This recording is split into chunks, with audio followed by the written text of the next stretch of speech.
Bueno, muy buenas noches.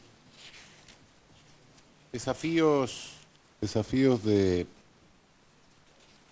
la justicia argentina. Bueno, ante todo, justicia sería del Poder Judicial, y el Poder Judicial es una rama del gobierno, ¿no? Porque a veces parece que se olvidan. Y como una rama del gobierno, bueno, tendrá que responder a los desafíos que tenga nuestro país, entre los cuales están lo que señalaba hace un momento el ilustre compañero de mesa. Eh, Supongo que la parte que le incumbe a la justicia eh, en esta tarea es el principal interrogante que tenemos enfrente.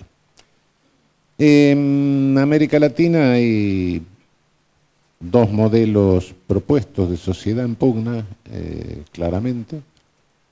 Primero, todas esas fuerzas que quieren imponernos una sociedad con un 30% de incorporados y un 70% de excluidos. Es el modelo colonialista. No nos engañemos, el colonialismo no ha terminado, estamos en la fase avanzada del colonialismo, terminó otra fase. Yo creo que, como señalaba Atilio hace un momento, con Malvinas termina una fase de neocolonialismo y empezamos una fase avanzada de colonialismo, que es la actual, ¿no? Eh, bueno, tenemos amenazas, sí, claro. Hay las que señaló Atilio hace un momento, pero hay otras amenazas que creo que se pasan por alto.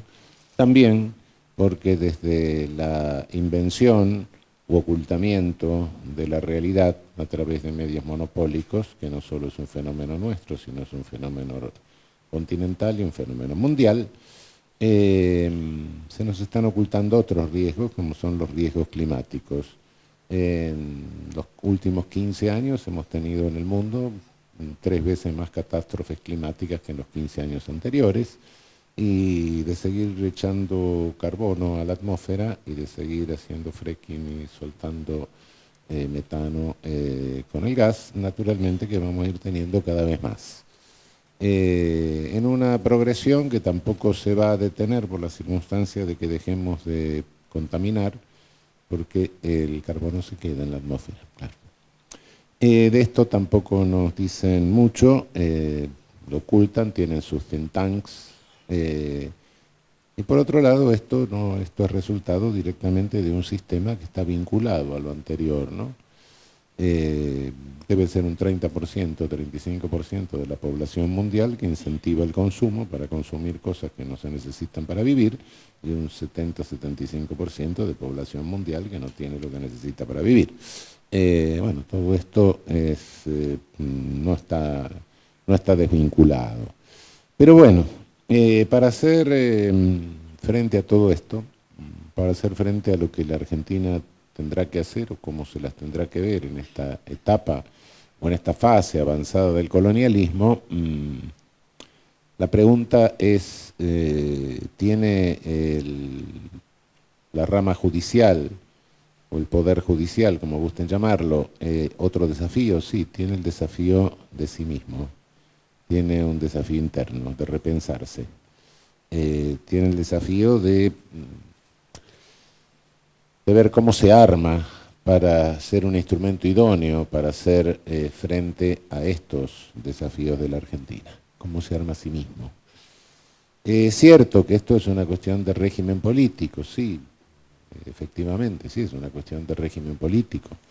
Creo que no tenemos muy claro cuál es nuestro régimen político, no tanto por definiciones formales que haya en la Constitución, no tanto por la parte dogmática de la Constitución, que es un ensamble rarísimo que tenemos, pero que afortunadamente de alguna manera, después de todos los accidentes constitucionales que tuvimos, es decir, en 1860 un remiendo a la Constitución hecho después que Buenos Aires le ganó al resto del país, después tenemos unos retoques pequeñitos, después tuvimos una Constitución social en el 49, esa Constitución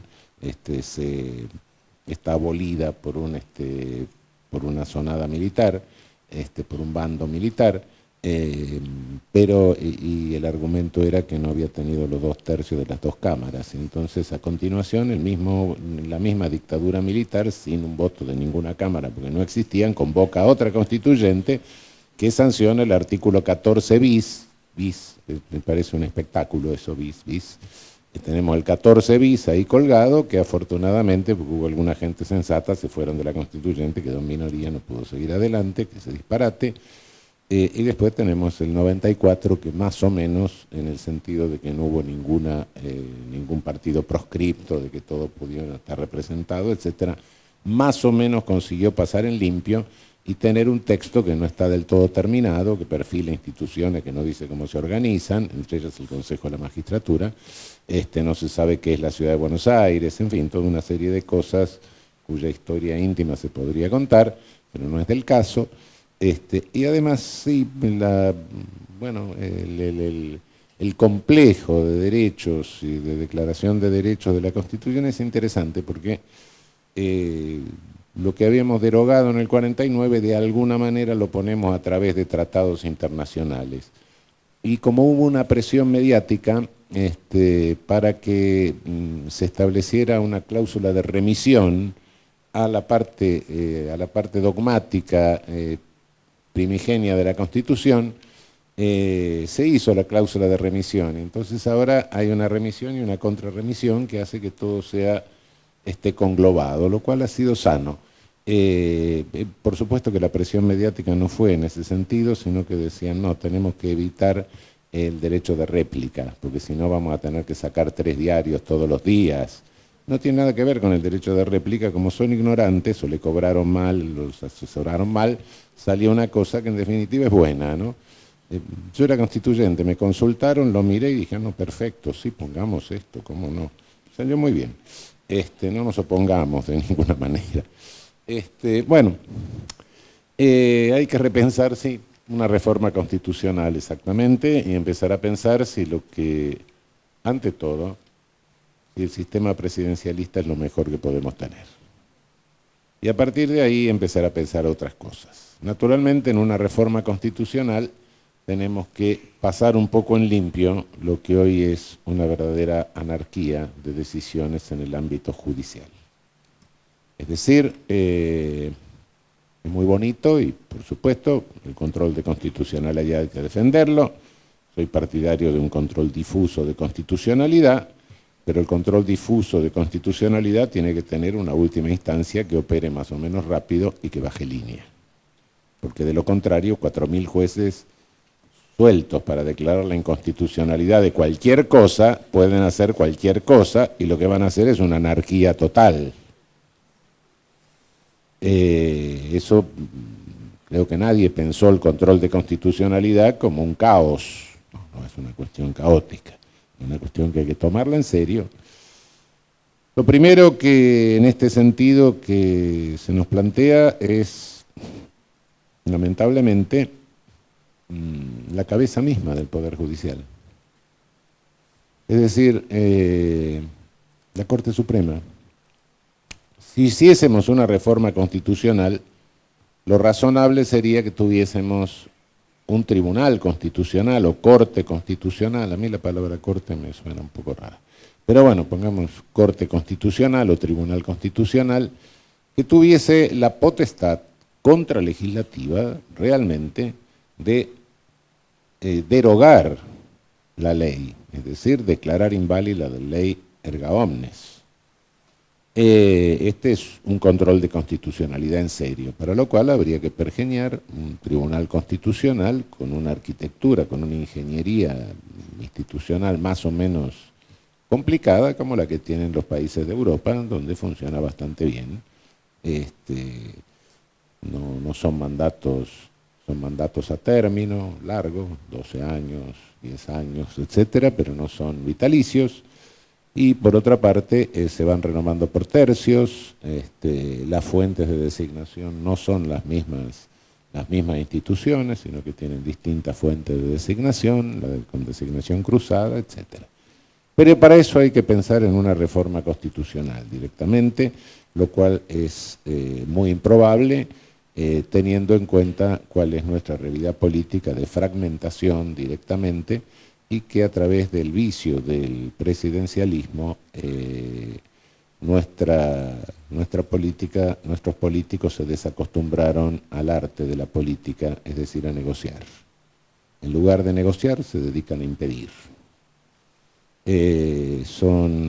Han desarrollado una enorme incapacidad de diálogo, ¿no? Cuando la Constitución nuestra establece o fuerza determinadas mayorías, lo que está queriendo es que los políticos dialoguen para provocar un consenso amplio. Cuando alguien dice no voy a dialogar, pase lo que pase, directamente está adoptando una actitud contraria al deseo claro de las disposiciones constitucionales. Lamentablemente ese es el resultado de una cultura política que encierra algo patológico. Por otra parte, estamos hablando de una posible reforma constitucional, pero dada la dificultad o la escasa probabilidad de que esto se produzca, ¿qué podemos hacer en el marco que nos brinda la Constitución vigente? Y creo que, lo he dicho varias veces, creo que se pueden resolver, por lo menos provisoriamente, y en tanto no podamos hacer una reforma de la Constitución y replantearnos un poco el sistema político en general, creo que se puede encontrar una solución. Nuestra Corte Suprema de Justicia de la Nación, originariamente en la Constitución 1853-1860, está pensada como Corte de Control de Constitucionalidad. Así está pensada en la Constitución, así está regulada el procedimiento en la Ley 48, pero nuestro federalismo no es el federalismo norteamericano, no es el federalismo en términos legislativos, donde cada estado tiene sus propias leyes. Como todos sabemos, nosotros tenemos códigos únicos de fondo que rigen para todo el país. Y en consecuencia, como tenemos tribunales superiores en cada provincia, tenemos hoy 25 posibles interpretaciones diferentes acerca de una misma disposición legal. Lógicamente un día tenía que pasar lo que pasó, un día aparece la sentencia disparatada y un día la Corte Suprema hace 110 años dijo, no, ahora voy a controlar la arbitrariedad de sentencia. Y ahí empezó a hacer casación, que es lo que sigue haciendo hasta el día de hoy. Es decir, hoy la Corte Suprema es una Corte de Casación. Muy excepcionalmente es una Corte de Control de Constitucionalidad normativo. Yo creo que debe haber en la Corte Suprema nuestra en este momento, supongo que no más de 100, 150 causas de control de constitucionalidad normativo, la mitad de las cuales debe poder resolverse por vía del disparate. Las 14.000 restantes que se ven todos los años entran por vía de casación. Como todos sabemos, para resolver si una ley o una norma de cualquier jerarquía es constitucional o inconstitucional, se necesita saber derecho constitucional, claro. Y si se sabe alguna otra rama del derecho, mejor. No importa. Una inconstitucionalidad es una grosería. No, uno no puede andar por la vida declarando la inconstitucionalidad de todo a cada rato. La inconstitucionalidad tiene que ser algo grave. De modo que para resolver inconstitucionalidades, si se sabe derecho constitucional, más o menos, cualquiera está en condiciones de resolverlo. De conocer y de resolver. Para hacer casación, no. Para hacer casación, no. Como todos sabemos, casación es jurisprudencia técnica, casación requiere doctrina, y por ende, para hacer casación se necesita ser un especialista en la materia en que se está unificando jurisprudencia, se está bajando doctrina. Como todos sabemos, no hay nadie que sea un especialista en todas las materias complejas del derecho. Y en consecuencia lo que estamos haciendo es algo así como si en un hospital pusiéramos un día al especialista de garganta a operar el cerebro y en consecuencia va a tener un cementerio propio, ¿no? Si esto no pasa, en realidad, y uno ve la jurisprudencia, etcétera, y es más o menos coherente, es porque hay una enorme delegación y una enorme confianza en lo que proyectan otros. Pero una cosa, evidentemente sí, todos sabemos, no me escandalizo, ni podemos escandalizar, en el Poder Judicial siempre hay delegación, sí, pero una cosa es que haya delegación y yo tenga el conocimiento suficiente como para controlar lo que me está proyectando otro, y otra cosa es que haya delegación y yo no tenga el conocimiento para controlar la calidad de lo que me proyectó otro y directamente ponga la firma confiando en el otro. Bueno.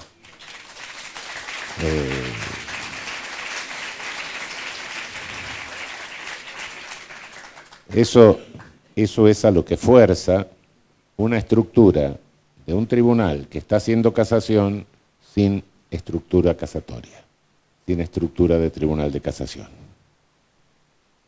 Entonces, ¿qué es lo que se podría hacer? Bueno, primero, creo que como nuestra Constitución no establece el número de ministros que tiene que tener la Corte, creo que se puede llevar a 15 el número de ministros de la Corte, lo cual no es nada escandaloso ni nada raro.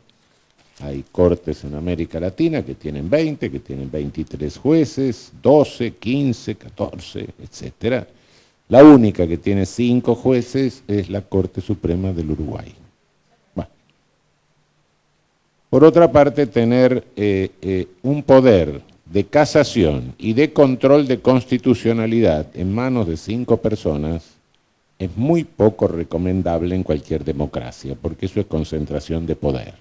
Le están dando a 5 personas un poder contralegislativo contra todo el Congreso de la Nación. Cuidado, toda concentración de poder es peligrosa. Por muy sabios, por muy sanos, por muy responsables que sean las personas. Si pudiéramos concentrar poder en pocas manos, bueno, si tuviéramos el dictador sabio que fuera capaz de resolver todo eso, cerramos todas las instituciones y le damos el poder al sabio. Bueno, creo que de alguna manera alguien dijo que si tenemos a alguien tan sabio, lo mejor es acompañarlo hasta la frontera y decir, usted se salió, mire, váyase porque usted es demasiado bueno para nosotros. Bueno,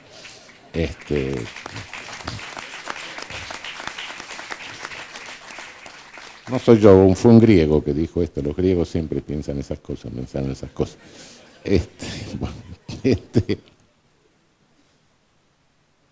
La objeción que se le puede formular a esto que digo es, bueno, pero entonces la Constitución dice una corte y usted quiere que una sala resuelva.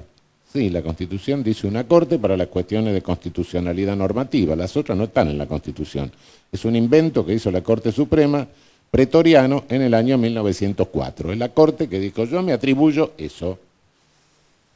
En consecuencia, está bien que sean los 15 que votan cuando se está discutiendo con constitucionalidad normativa, pero cuando se está haciendo casación, que sea cada sala donde estén los especialistas en la materia, la que esté resolviendo.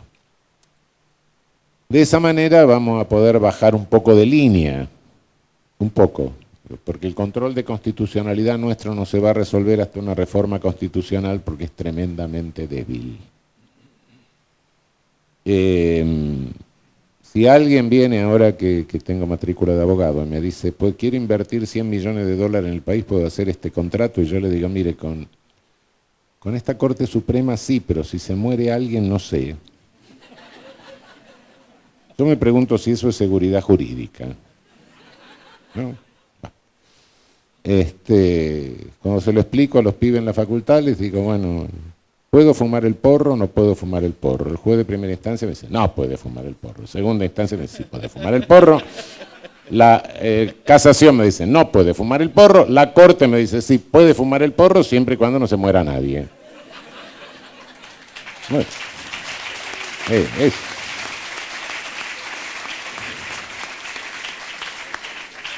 Estamos hablando de seguridad jurídica, estamos hablando de si algo está prohibido o no está prohibido, está penado o no está penado, estamos hablando si alguien puede invertir o no puede invertir. Bueno, un valor del derecho es la previsibilidad, y la previsibilidad de lo que se va a resolver, de lo que van a resolver los tribunales. Bueno, creo que esto es elemental que empecemos a pensarlo y que sigamos pensando un poco una institución que funcionó mal, que es el Consejo de la Magistratura. Algo hay que repensar acerca del Consejo de la Magistratura. En la forma en que está, lamentablemente todos sabemos que hubo periodos en que directamente no ha funcionado, que se ha trabado. Yo creo que una de las razones por las que se ha trabado es por la presencia de los legisladores. Creo que el Consejo de la Magistratura se tiene que integrar con personas nombradas por los legisladores, sí, es cierto, pero no con ellos. Es una lógica distinta la que se está introduciendo, es una lógica de bloque político, y no puede trabajarse en un consejo, que es un órgano de administración, con criterio de bloque político. Es un órgano de administración, es un órgano en el que hay que negociar, pero no la negociación política. La negociación política es otra cosa. Cuando uno integra un órgano colegiado político, y sí, se da cuenta de que, bueno, yo te doy el acuerdo para un embajador y vos me vas a hacer un puente en mi provincia. Bueno, se cambian las cosas más raras. Acá no se puede negociar en un órgano administrativo de esa manera. ¿Qué voy a cambiar? ¿Un corrupto por un contrato? No. Es otra la lógica. Creo que es uno de los factores. Por supuesto que hay un factor sustancial, que es que la Constitución creó una institución y no dice cómo se integra. Dice equilibradamente. Representan equilibradamente, tampoco dice quién elige a lo que tienen que ser representados, lo cual ya generó un problemita. Es decir, creo que estos son los dos problemas que tenemos que empezar a pensar en serio. Es decir, bueno, una cabeza que sea capaz por lo menos de bajar línea, y por otro lado, un consejo que sea capaz de administrar en serio, que muestre capacidad administrativa, y que por otra parte tenga vocación de cuerpo. Nunca tuvo vocación de cuerpo. Cada uno llegó y dijo, qué bien que hablé en nombre de mi bloque.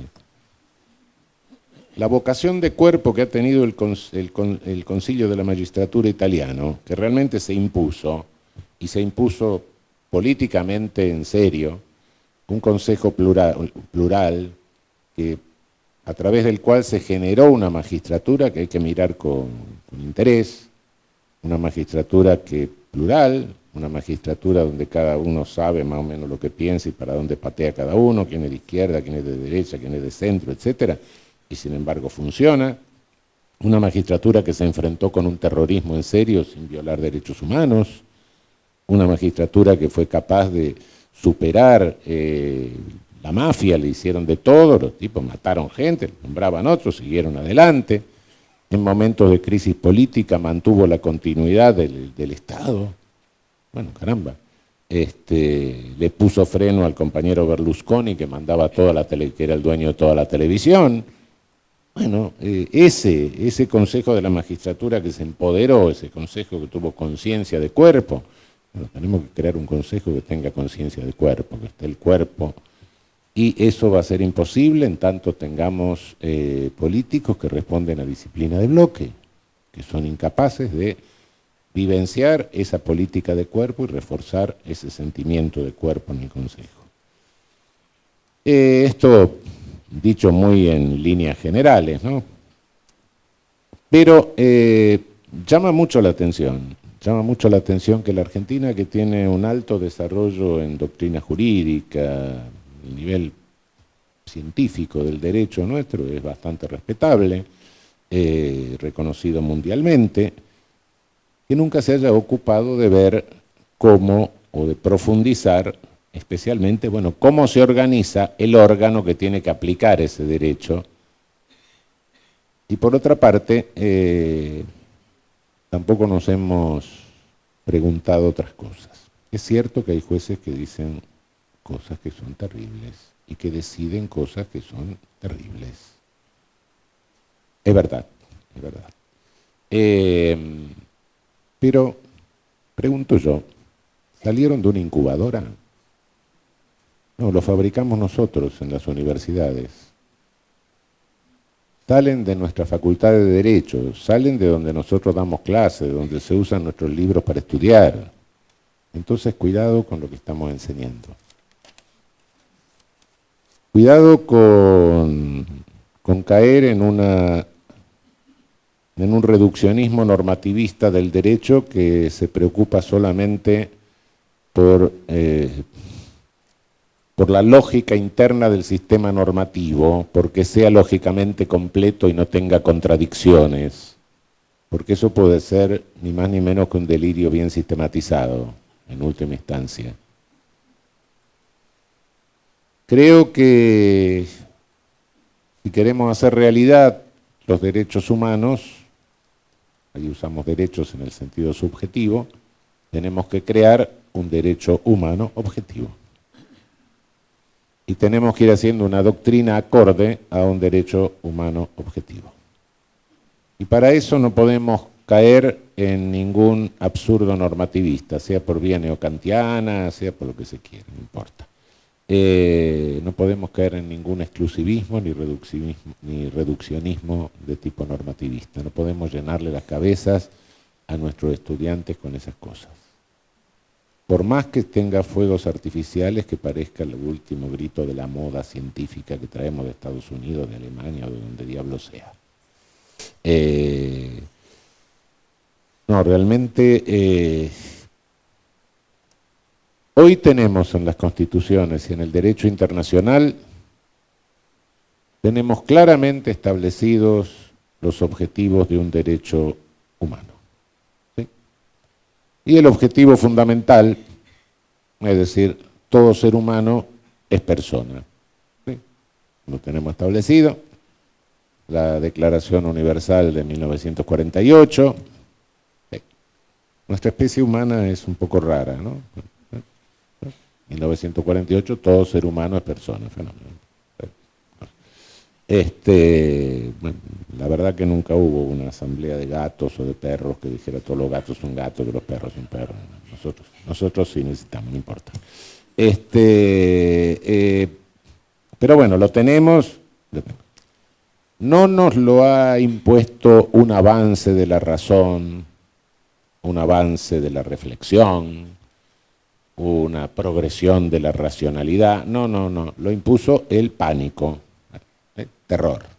Frente al pánico, 60 millones de muertos, dijeron, bueno, son muchos.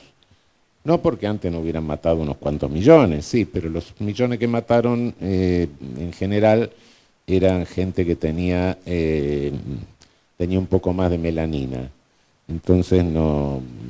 Ahora cuando vieron 60 millones de muertos con la misma carencia de melanina, ahí ya dijeron, no, mejor vamos a poner que todo ser humano es persona. Cosa. Lo tenemos, efectivamente, claro. Pero también sabemos que no todo, que la igualdad, el principio de igualdad, sí, también está establecido, pero no todo ser humano es tratado como persona. Algunos son tratados más como persona, otros menos como persona, y algunos no son tratados como persona. Sí, efectivamente. Tenemos el plano del deber ser y tenemos un plano del ser. Si nos quedamos en el plano del deber ser y elevamos una lógica ontología, nos quedamos ahí, nos separamos de la realidad. Si nos quedamos en el mero plano del dato real, puede sucedernos algo terrible. Es decir, hoy hay determinadas pretensiones de convertir al derecho en un reduccionismo economicista, por ejemplo. Entonces, bueno, que si nos quedamos en el plano real, para ahorrar podríamos matar a los viejos que tenemos en los depósitos de viejos. Bueno, podemos llegar a absurdos de esa naturaleza porque nos quedamos sin objetivo valorativo, ¿no? Necesitamos el valor, el deber ser, y necesitamos el dato del ser. ¿Por qué? Porque si queremos hacer un derecho humano en sentido objetivo, lo que tenemos que enseñarle a nuestros estudiantes y lo que tenemos que teorizar es la forma en que, situándonos a partir del grado de realización de la Constitución, del dato social, podamos empujar ese dato social hacia la realización del valor. O sea, que la disparidad entre el deber ser y el ser se vaya achicando. ¿Cómo empujar el ser en el sentido del deber ser? Parece simple decir esto, pero es bastante difícil. No es tan sencillo a la hora de teorizarlo. Lamentablemente, creo que en esta fabricación que estamos haciendo hay una tendencia que también nos viene de afuera y que tenemos que cuidarnos mucho. Es el famoso Plan Boloña. Formemos abogados que sepan materias jurídicas, pero que no tengan ni la menor idea de lo que es sociología, de lo que es historia, de lo que es filosofía, todo eso saquémoselo del medio, y entonces formemos tramitadores especializados al servicio de las corporaciones. Cuidado con esto, realmente lo que tenemos que hacer es justamente todo lo contrario, todo lo inverso. Esta es una de las tantas amenazas que en el ámbito académico estamos sufriendo. Puede ser el naufragio total de la función del jurista y de la función del abogado. No es un mero programa, es una decisión del Consejo de Europa, cuidado. Tan paradojal que lleva el nombre de la primera universidad europea, claro.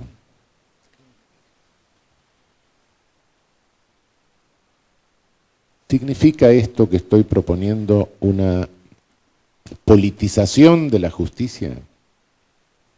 Sí, significa una politización de la justicia y a mucha honra. La justicia no puede dejar de estar politizada. ¿Por qué? Porque es una rama del gobierno de un Estado.